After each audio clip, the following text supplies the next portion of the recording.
All right, let's talk about something huge. What actually happens when a leader who's been, well, larger than life finally leaves the scene?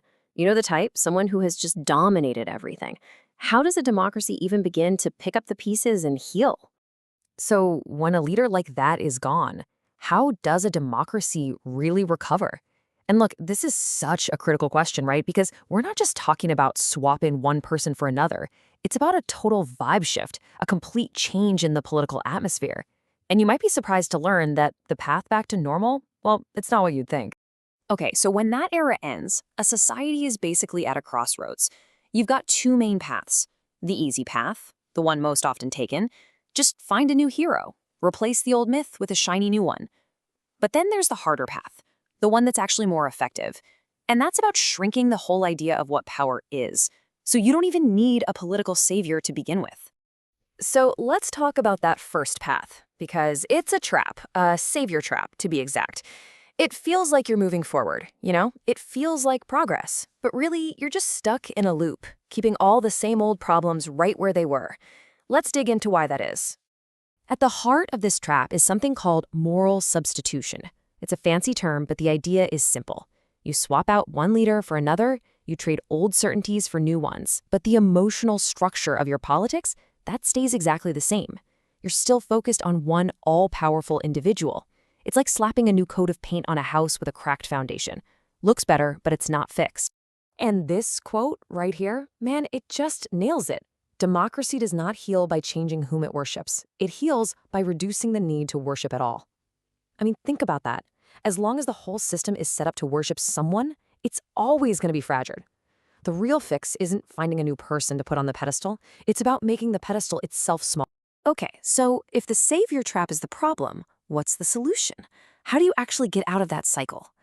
Well, it all starts with shrinking power back down to size. It's about knocking the magic and the mystique out of leadership and just making it a job again, making it normal. And this is a really important point.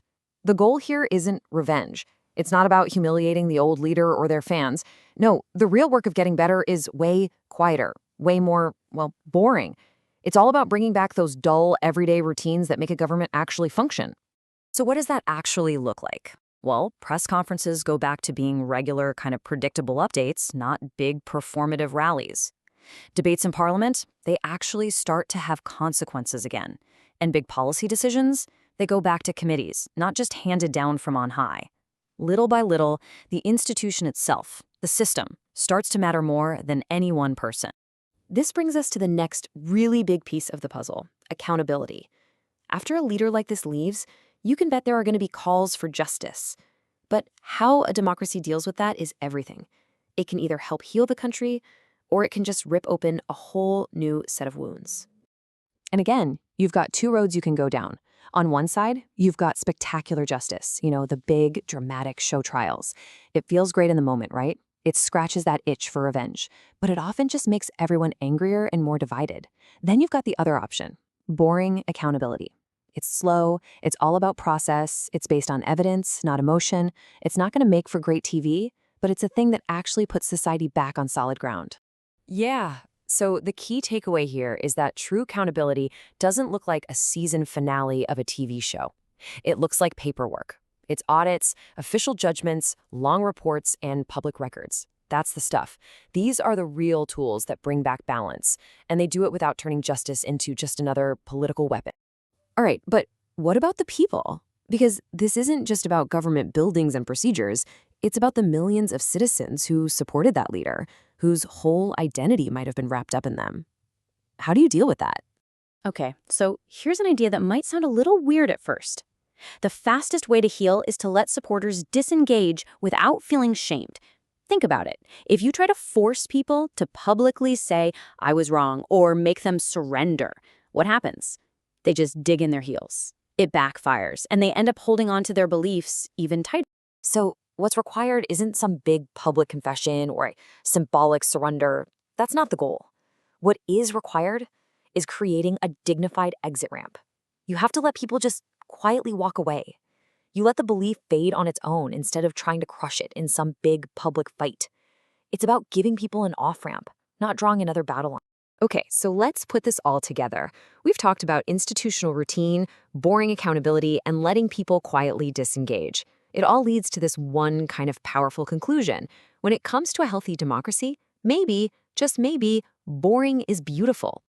Yep, healthy democracies are dull.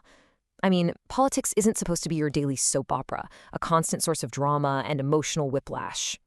But let's be super clear here. This kind of boredom is not apathy. It's the opposite.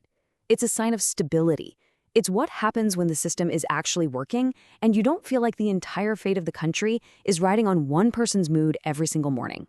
And when politics gets boring again in this good way, amazing things start to happen.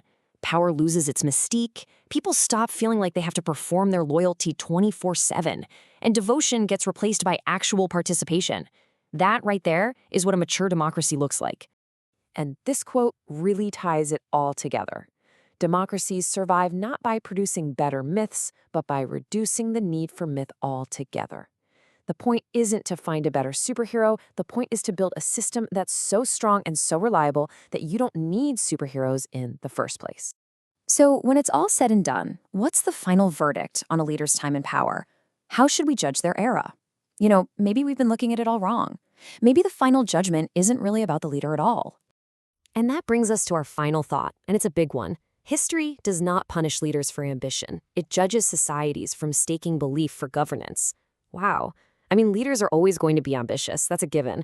The real question history asks is about us, about the society. Did we demand actual nuts and bolts governance? Or were we happy just to follow a feeling, to be led by belief? That's the question that really defines an era.